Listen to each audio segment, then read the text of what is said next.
Olá a todos e todas. Então, estamos começando o terceiro bloco do nosso minicurso.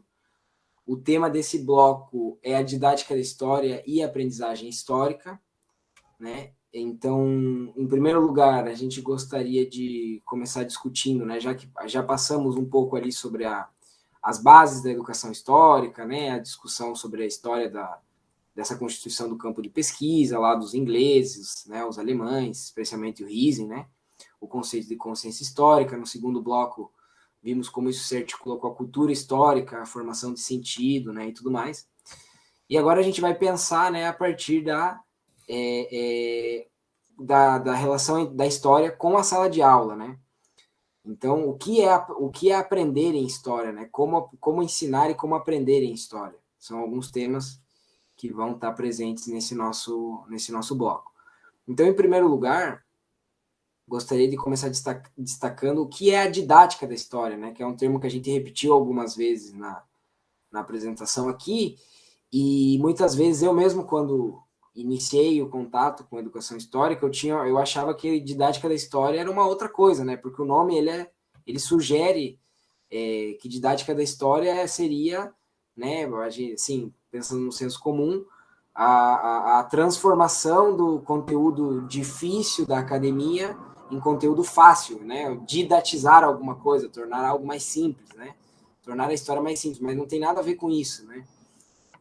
Didática da história, na verdade, na literatura alemã, faz referência à ciência do aprendizado histórico, né? O que é essa ciência do aprendizado histórico?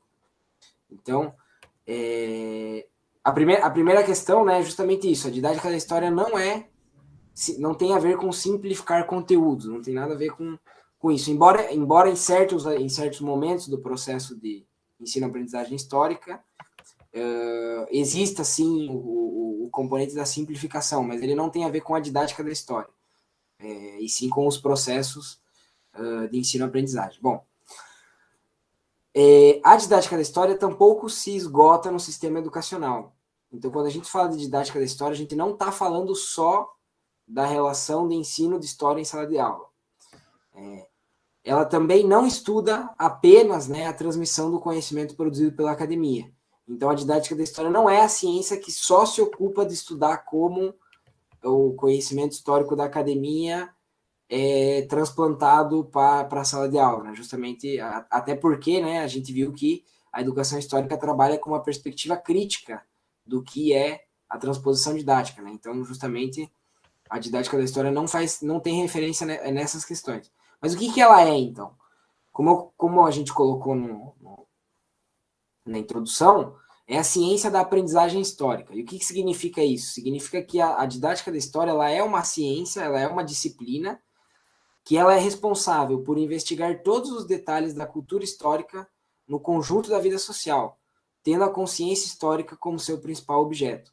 Então veja que é todos os detalhes da cultura histórica no conjunto da vida social, não é só em sala de aula, né? O Riesing até coloca que a didática da história tem a sala de aula como arena privilegiada, justamente porque, de maneira geral, quem se preocupa muito com as discussões sobre a didática da história são os professores de história, né? Buscando ali produzir aulas mais interessantes, produzir aulas mais pautadas no pensamento científico, né?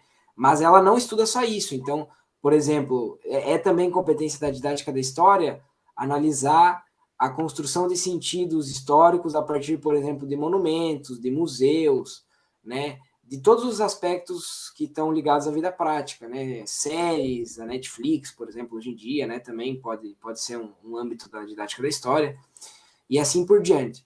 Ou seja, tudo que tem a ver com como as pessoas aprendem história tem a ver com didática da história, certo? Então, e claro, isso inclui a sala de aula, né? Que é o lugar privilegiado disso, né? Digamos assim.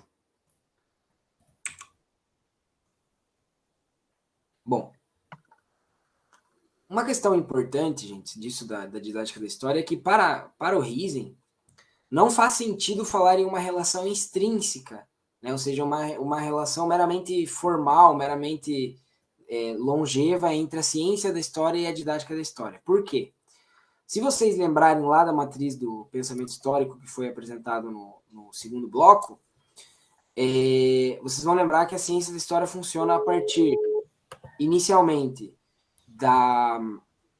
das carências de orientação, né, do presente, depois ela passa para a questão, e aí já entra, né, na questão da investigação científica para os problemas de pesquisa, da teoria, né, depois passa para o método, depois passa para a forma de apresentação, né,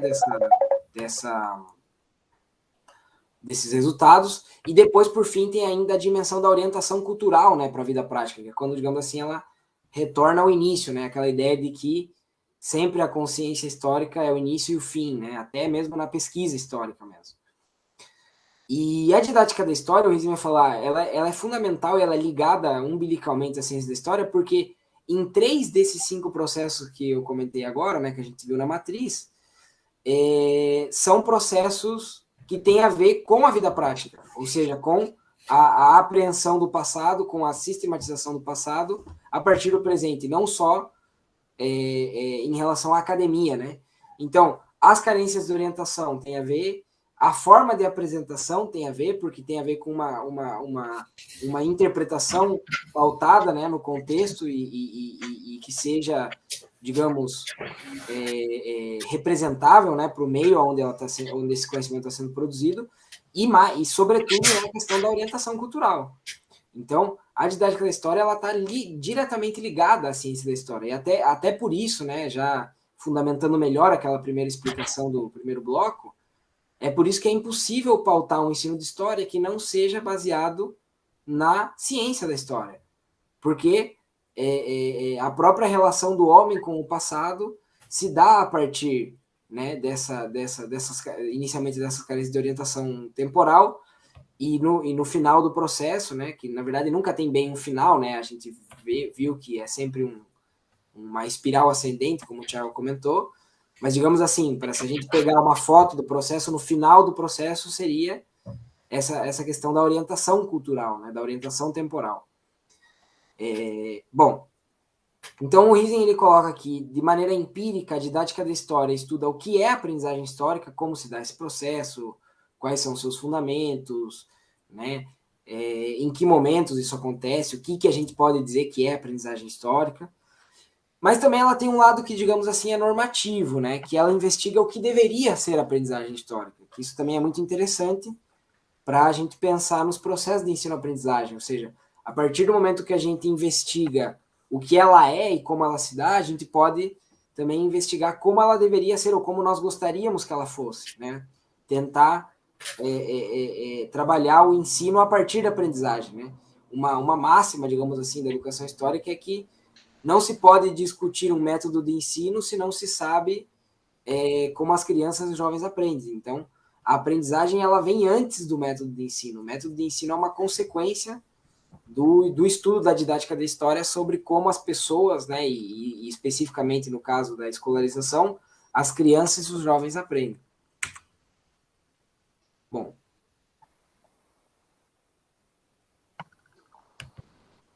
Então, o que significa aprender em história? Uma introdução à categoria de aprendizagem em história.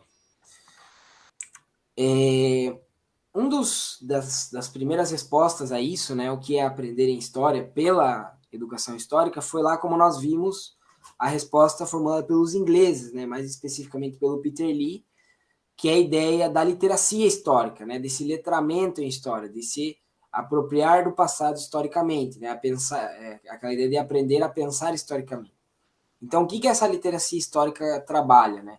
Ela trabalha, em primeiro lugar, com a ideia de que existe uma forma do conhecimento em história, não se trata apenas de uma opinião pessoal, né, mas como eu coloquei ali, retirado do texto da Maria Auxiliadora Schmidt sobre o Peter Lee, se trata de um compromisso de indagação, né, um termo que ele usa mesmo. Né, ou seja, o que é um compromisso de indagação? É colocar a perspectiva, né, por exemplo, para os estudantes, de que conhecer o passado do ponto de vista histórico não é meramente olhar para o passado e atribuir uma opinião pessoal, mas existe um compromisso científico ali, um compromisso com o método, com as formas de construir, por exemplo, as evidências, as interpretações e assim por diante. Nesse sentido, né, faz parte também da literacia histórica a importância fundamental da evidência, né? sem a qual não é possível o conhecimento histórico. Então, se a gente não consegue olhar, por exemplo, para as fontes históricas e a partir delas produzir evidências sobre o passado, a partir das interpretações, nós, na verdade, não estamos aprendendo história.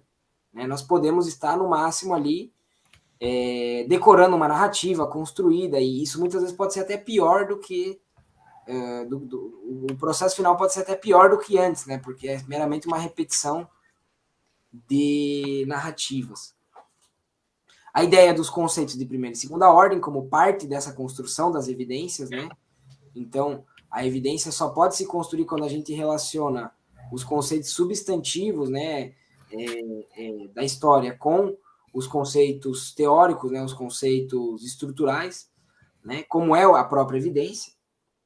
Então, a interpretação, a orientação temporal, né, a mudança, a permanência, né, são todos o passado, né, o próprio passado, são todos, digamos assim, conceitos teóricos da história que são fundamentais. O Lee, ele até coloca que a história tem um vocabulário próprio, né? Daí surge o próprio termo literacia histórica, né? Por quê? Porque a ideia seria formar sujeitos historicamente letrados, ou seja, que se apropriem desses vocabulários próprios da história, desses conceitos próprios da história, para fundamentar a sua ida ao passado, a sua reconstrução do passado a partir do seu presente, né? Mas por outro lado, né, essa ida ao passado, né, essa questão da literacia histórica a partir dos conceitos de segunda ordem só tem sentido no contexto da história transformativa, né? O que é a história transformativa para o Lee? A ideia de que aprender história significa também, né, transformar a percepção sobre o mundo a partir da experiência temporal. Então não é simplesmente eu aprender os conceitos de segunda ordem para relacionar com o passado, se isso não tem nenhum sentido de orientação prática na minha vida, né? Então, a aprendizagem histórica nesse sentido da literacia histórica também só ocorre quando essa aprendizagem se traduz numa transformação qualitativa, né? E cultural sobre a percepção do mundo no qual a gente vive a partir da experiência temporal.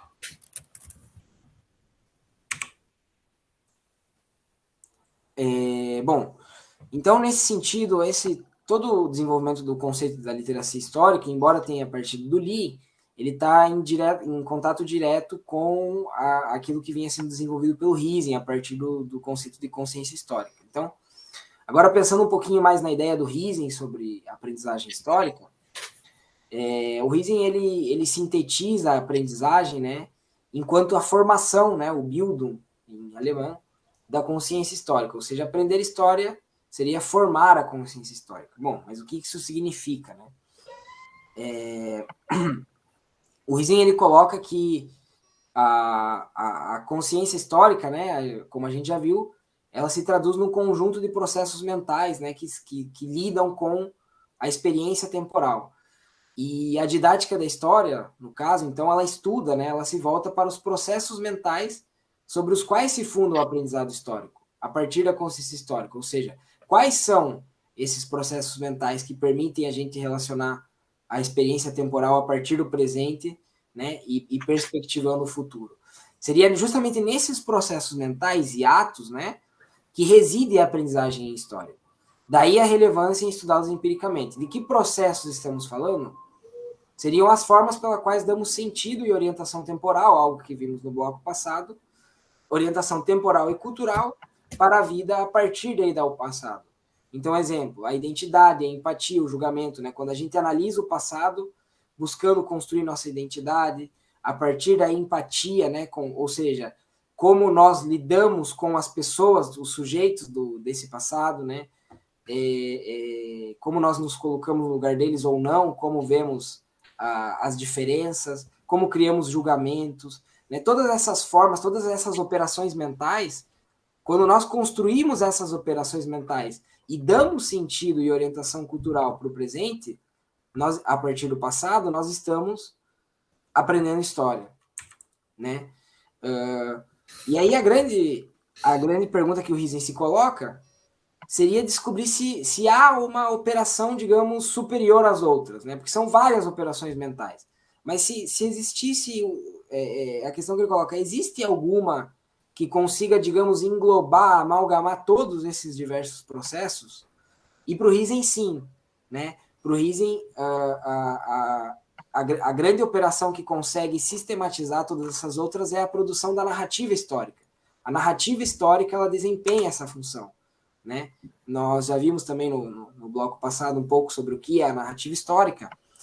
Então, nesse sentido, aprender história pode ser resumido como um processo mental de construção de sentido sobre a experiência do tempo através da narrativa histórica. Acho que essa é uma boa definição, né? Um bom resumo do que é aprender história na visão do Risen, na visão da educação histórica.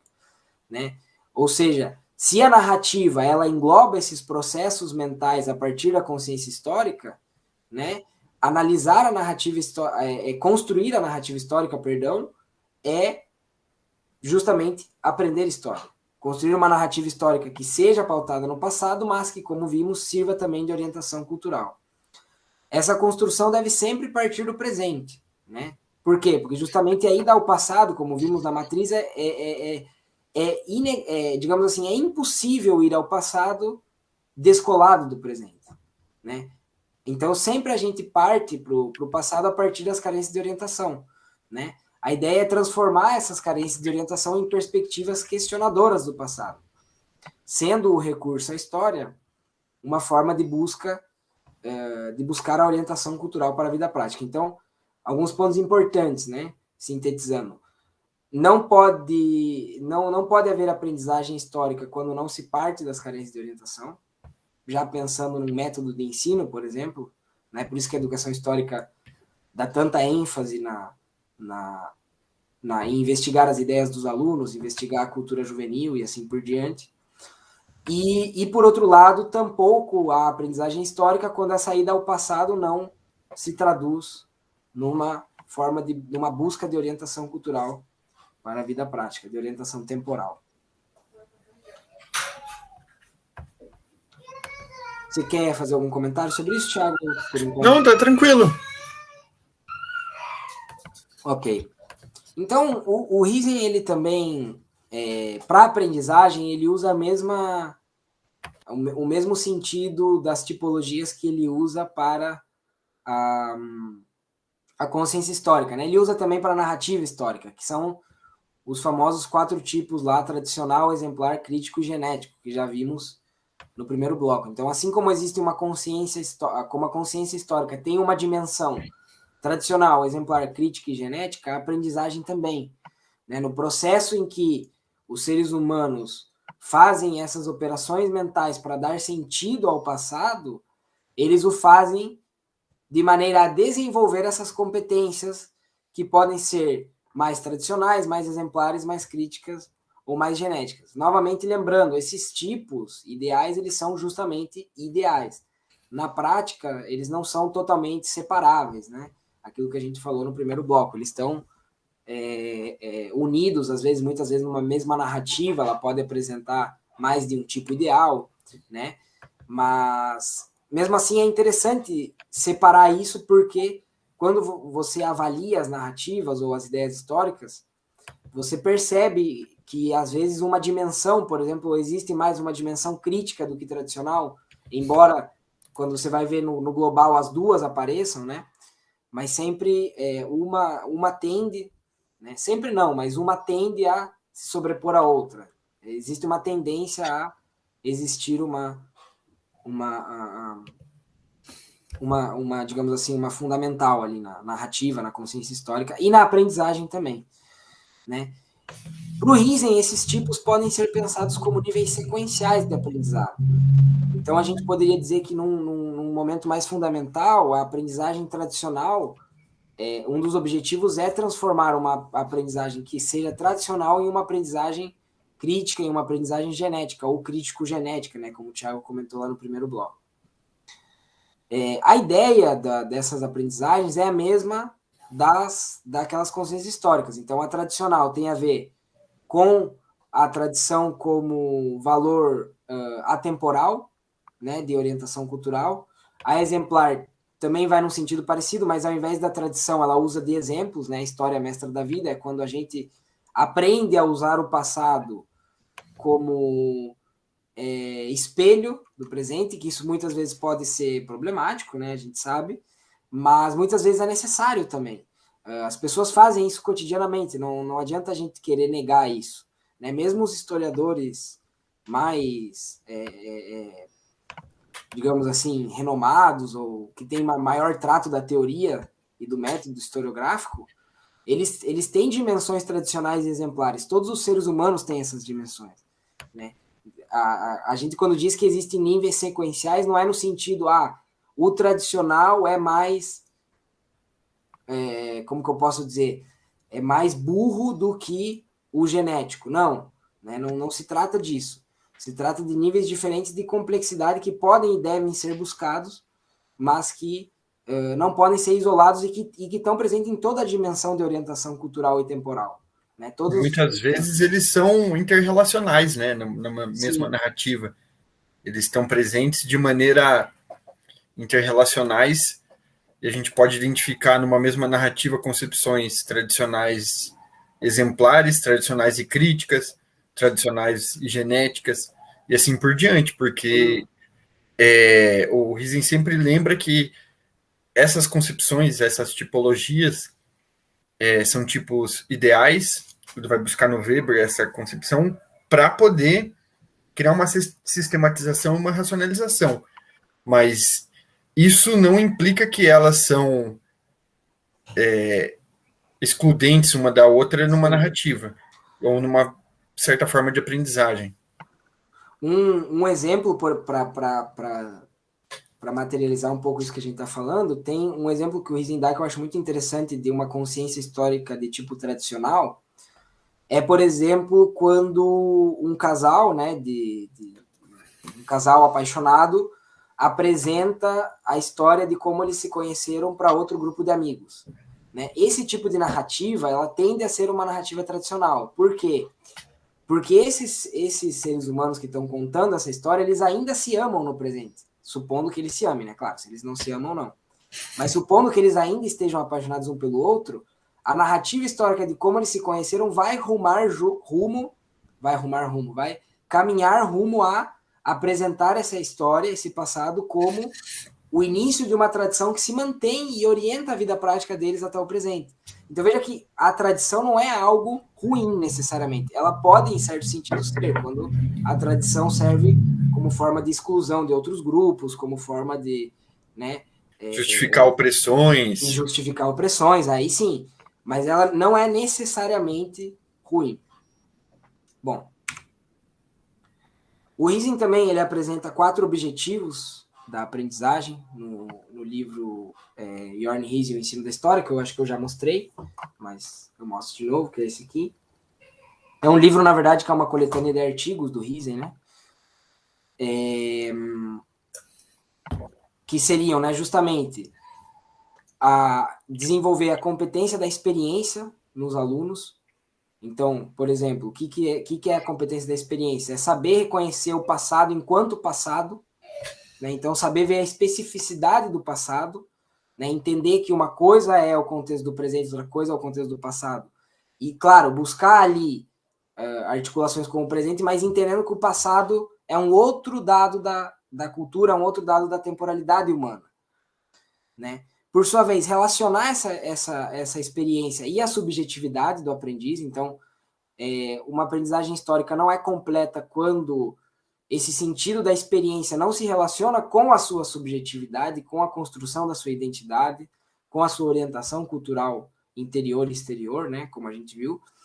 Né? Aí, no caso, a exterior teria mais a ver justamente com o terceiro ponto, que é com a intersubjetividade discursiva, né? Ou seja, quando essa aprendizagem possibilita que os sujeitos, o sujeito que aprende, se relacione com outros sujeitos até de outros tempos, né? Faça essa relação e com os seus próprios, né? Na sua cultura, entenda, por exemplo, a dimensão da diversidade cultural enquanto um dado da humanidade, né?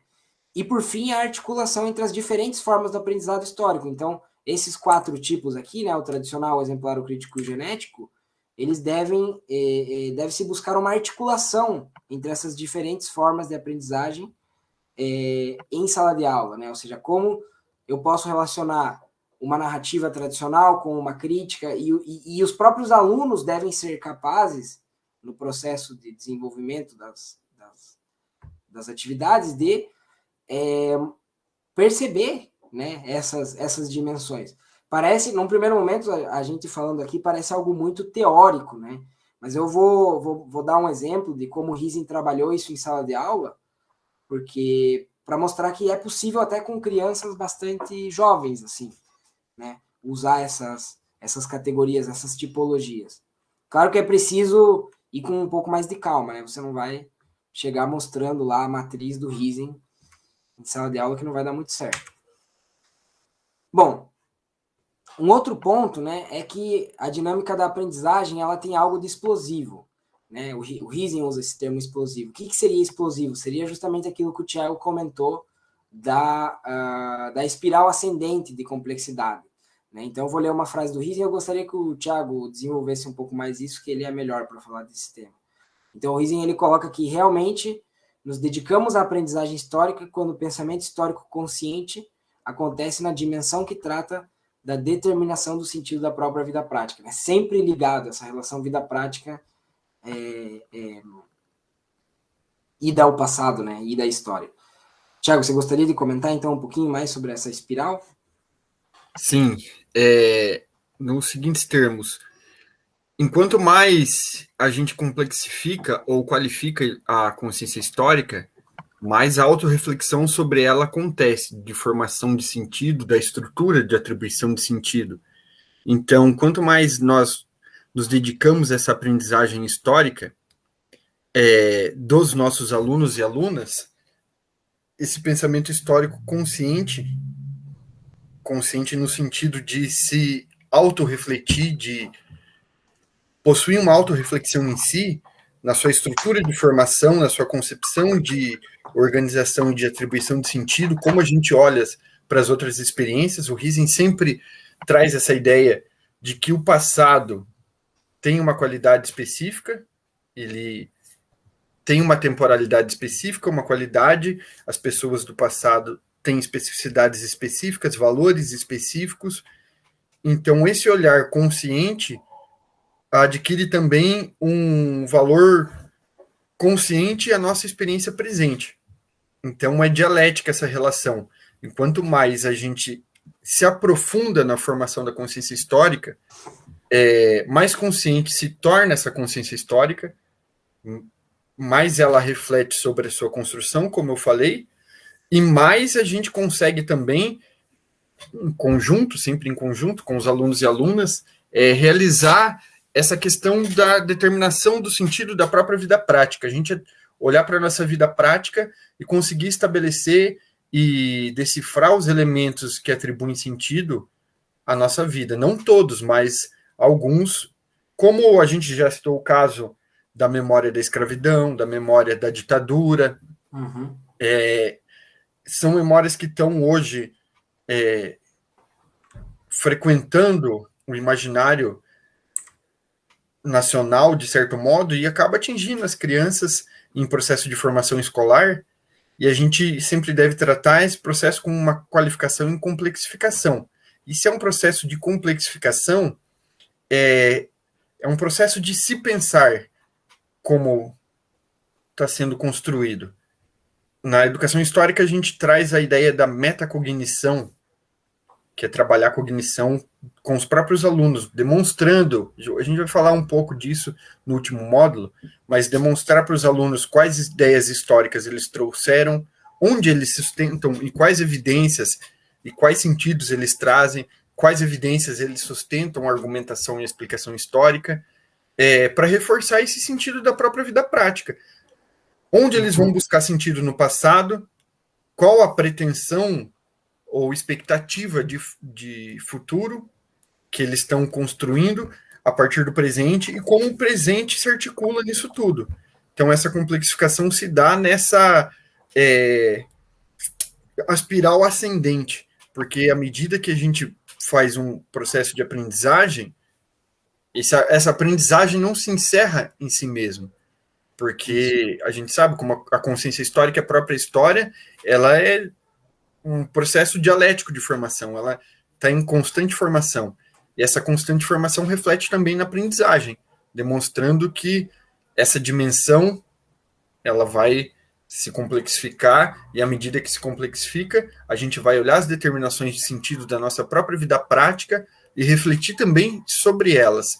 Eu acredito que seja mais ou menos nesse sentido que se encaixa essa ideia de espiral ascendente, porque também, enquanto mais nós nos instrumentalizamos em relação aos conceitos epistemológicos e a utilização desses conceitos epistemológicos para o desenvolvimento dos conceitos substantivos, mais a gente estrutura uma atribuição de sentido sobre a nossa própria vida, nos elementos mais básicos. Uma piada racista, como essa piada racista pode refletir ou reproduzir questões estruturais, uma atividade que nós, professores e professoras, fazemos e vamos dividir a sala, meninos com meninos, meninas com meninas. Isso também pode ser uma reflexão de sentido a partir da aprendizagem histórica, colocando aos alunos essas questões, por que se desenvolve assim, da onde vem essa tradição de separar a sala de determinada maneira.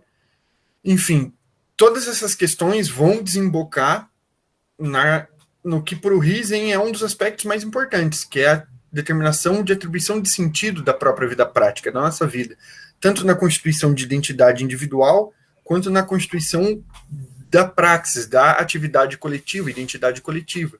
Então, ela sempre tem que ser autorreflexiva e voltada a si mesmo, e consciente, como ele diz, o pensamento histórico consciente, entendendo que ele tem um processo de formação, um processo de configuração, e esse processo não é estanque. Ele não é centrado em si mesmo. Ele é, como eu já disse, algumas vezes, inclusive, ele é dialético. Ele está em constante reflexão, em constante crítica, porque esse método, por ser uma ciência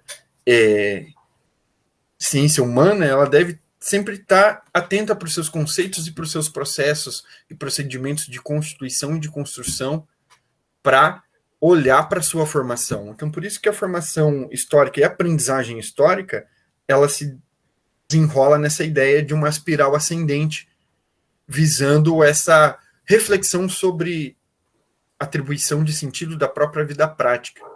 Então, eu acredito que seja nesse sentido. Boa, Thiago. Então, essa caracterização da aprendizagem, né, ela leva a algumas implicações. Por exemplo, se a gente entende que aprender história tem a ver com partir da vida prática e voltar para uma orientação para a vida prática, nessa lida ao passado, a primeira consequência disso é que aprender história é um processo que depende é centrado, né? Digamos, o centro do processo da aprendizagem, no caso da sala de aula, é o próprio aluno, né? Então, quando a gente discute métodos de ensino, como, por exemplo, a gente vai ver no próximo bloco, a gente sempre parte da ideia, né, daquela máxima lá, repetindo, de que para saber como se ensina é preciso saber como se aprende. Então, o Riesen, ele coloca que as ações dos professores não devem ser supervalorizadas como esquemas, ou seja, não deve-se buscar uma fórmula mágica de ensinar a história que sirva universalmente, que sirva, digamos, você copia e cola aquele método de ensino e você produziu a aprendizagem histórica nos seus alunos. Não. Por quê? Porque justamente a aprendizagem depende da vida prática do aluno, das carências de orientação do aluno, da atribuição de sentidos pelo aluno. Então, como ele coloca aqui, por mais que a atividade do professor seja importante, né, a gente não diz que não é, para o andamento e os resultados do processo de aprendizagem, sua capacidade indutora só se efetiva na interação comunicativa com as atividades dos alunos, cuja função nos processos é frequentemente negligenciada. Então, muitas vezes, quando se fala de método de ensino, se centra muito em como o professor pode produzir uma aula melhor. E é algo importante a gente pensar nisso, né, enquanto professores. Mas também é fundamental prestar atenção em como os alunos desenvolvem as atividades, né? Porque, ao fim e ao cabo, são eles que estão produzindo o objetivo, né? Embora também, muitas vezes, na aula de história, o próprio professor também aprenda a história, né? Isso não necessariamente o professor deixa de aprender porque ele ensina, isso é um outro debate. Mas o foco, digamos, ali da aula é o aluno, né? Então, nesse sentido, acho que é um ponto importante. E isso vem na questão também de um contraponto à didática da cópia, que o Riesen fala. Porque à medida que a gente constrói esse tipo de aprendizagem, a gente vê a complexidade de abordar o diálogo com os alunos, as experiências desses alunos e essa relação que eles trazem com o passado em questão, o passado que está sendo tratado. Que muitas vezes a gente acaba por obrigação, por pressão externa, pressão do sistema de ensino, a gente acaba naturalizando o passado como algo muito distante. Sim. Ou algo aconteceu e a gente tem que trabalhar isso de certa forma, da maneira como está no livro didático, ou da maneira como está no currículo, e não se abre para a vida prática dos alunos, como esse passado vai ter impacto na consciência histórica dos alunos, como esse impacto pode causar uma aprendizagem qualitativa, do ponto de vista de explorar os conceitos epistemológicos, o reforço de identidade dos alunos. E lembrando, né, um reforço de identidade não é ele se tornar intolerante para com os outros, mas é entender que na mudança e na alteridade a gente constitui a nossa própria identidade. Uhum. Então, né, novamente ressaltando, já falamos disso, a importância das carências. Por quê? Porque justamente a consciência histórica surge e a partir da vida prática. Então, essas carências de orientação, elas devem ser buscadas pelo professor. Por isso, novamente, ressaltamos que para a educação histórica, o professor de história ele é um professor pesquisador, né, porque ele tem que pesquisar não só as ideias históricas dos alunos, mas as relações sociais e culturais nas quais eles estão inseridos, como eles atribuem sentidos e tudo mais, né? Por isso que a educação histórica ela é muito ligada, por exemplo, à sociologia e à antropologia. Bom, então, como síntese, eu trouxe uma frase do livro da professora Maria Auxiliadora Schmidt, que é o Didática Reconstrutivista da História, que é esse aqui, que é inclusive da onde o Thiago, no próximo bloco, vai apresentar. É lá que está a matriz da aula histórica mais bem desenvolvida. Então, ela coloca assim, né? Segundo os pressupostos russenianos, a aprendizagem histórica ocorre quando o sujeito desenvolve, por meio da narrativa histórica, né? O desenvolvimento da competência narrativa é fundamental, um sentido para a experiência histórica, de tal forma que ele possa orientar sua existência em relação a si mesmo e aos outros no fluxo do tempo. Bom, para terminar esse bloco, eu queria apresentar uma experiência que foi realizada pelo Riesen para mostrar como toda essa discussão das diferentes consciências históricas, das diferentes formas de aprendizagem histórica, elas podem ser levadas, esse debate pode ser levado, inclusive, para alunos, para crianças, né, para crianças e jovens. E não é necessariamente apresentado dessa forma, o próprio Riesen coloca, claramente é algo intangível, né, numa sala de aula, você apresentar a matriz dessa forma. Mas existem maneiras de você levar esses debates, né? Por exemplo, nesse livro aqui do Riesen, que chama-se Aprendizagem Histórica, Fundamentos e Paradigmas, ele trabalha, em determinado momento, no capítulo 6, ele trabalha com uma experiência que ele realizou com 27 alunos e alunas de aproximadamente 12 anos de idade.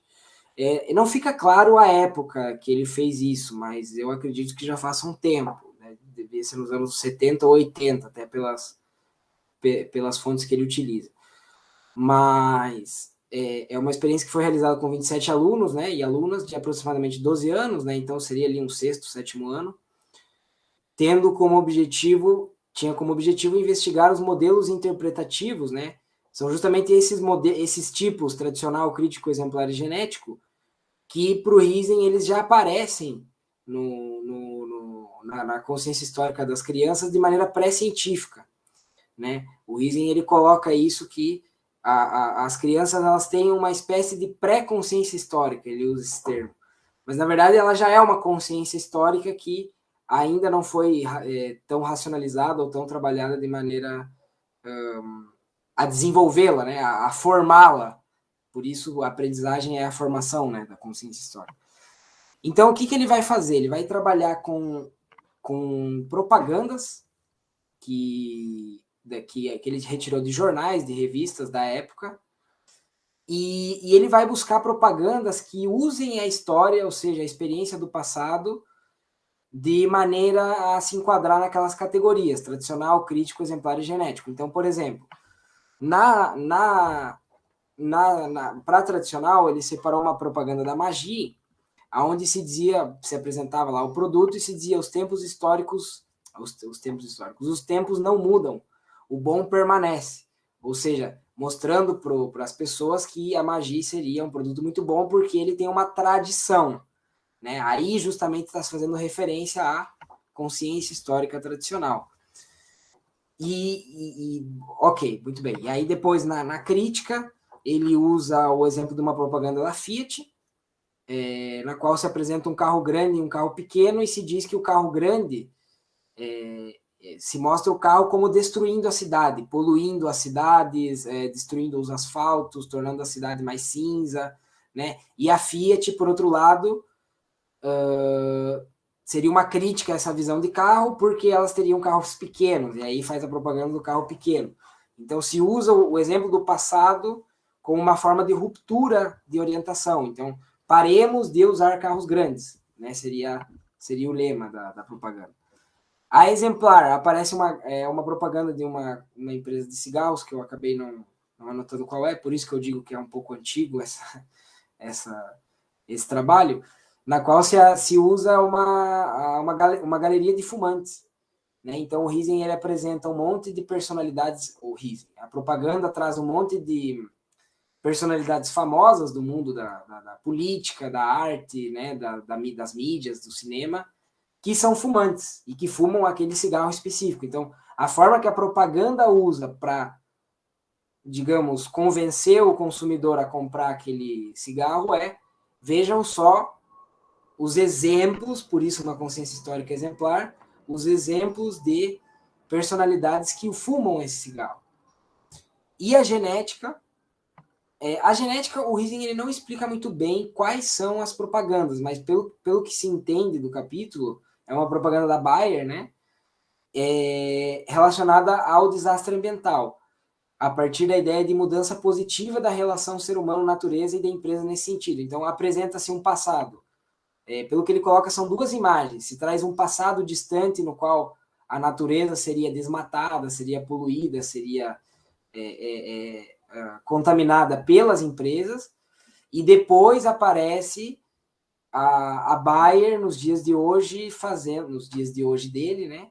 Que eu acho que é nos anos 80, essa experiência, a Bayer fazendo ações ambientais, de desenvolvimento ambiental. Então, a ideia da propaganda era mostrar que houve uma mudança de valores, né?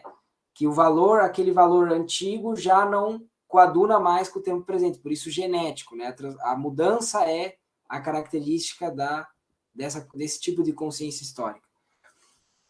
Tá, mas e qual que é a relevância disso? O Riesing, ele diz que esse trabalho com os alunos foi muito importante porque, até para a surpresa dele, ele coloca isso, né? E olha que ele tem todo um referencial teórico sobre essas questões.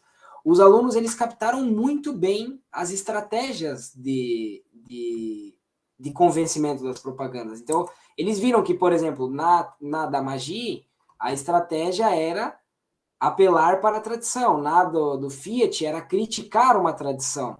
Na de cigarros era apresentar o exemplo como algo a ser seguido.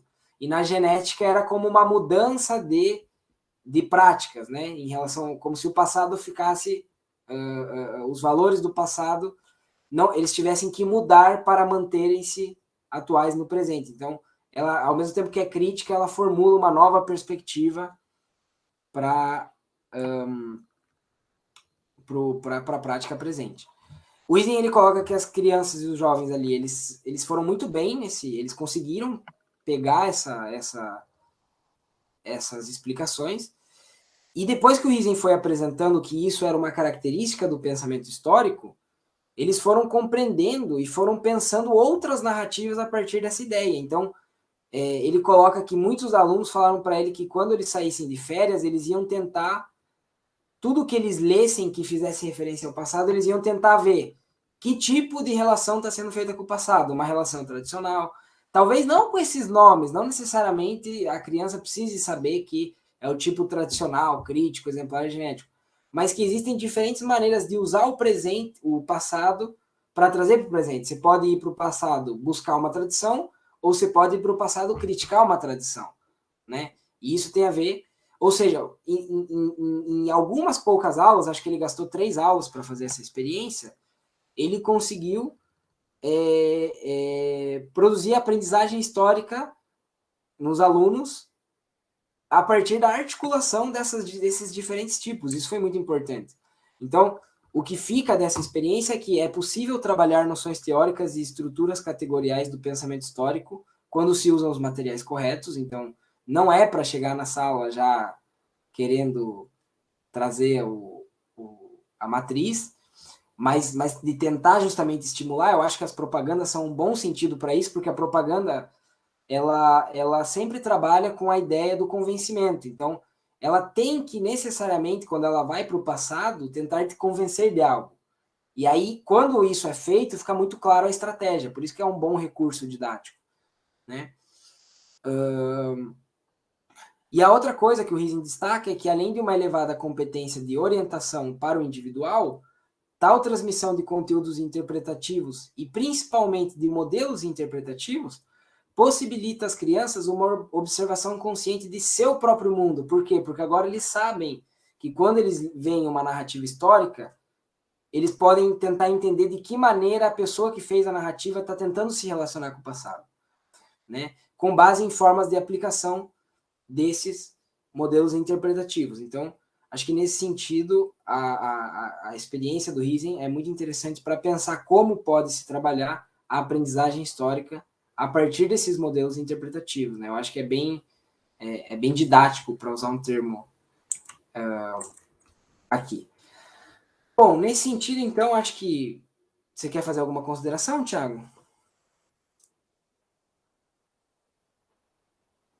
Tá tranquilo aqui da minha parte. Tá tranquilo? Tá indo ótimo. Então, acho que podemos encerrar, né, o terceiro bloco, e aí no próximo nós vamos passar para o desenvolvimento da matriz da aula histórica ali, que o Thiago vai trazer um panorama desse desenvolvimento. Então, é isso. Agradecemos a todos e a todas. Nos vemos no próximo bloco. Até o próximo bloco, gente. Bons estudos.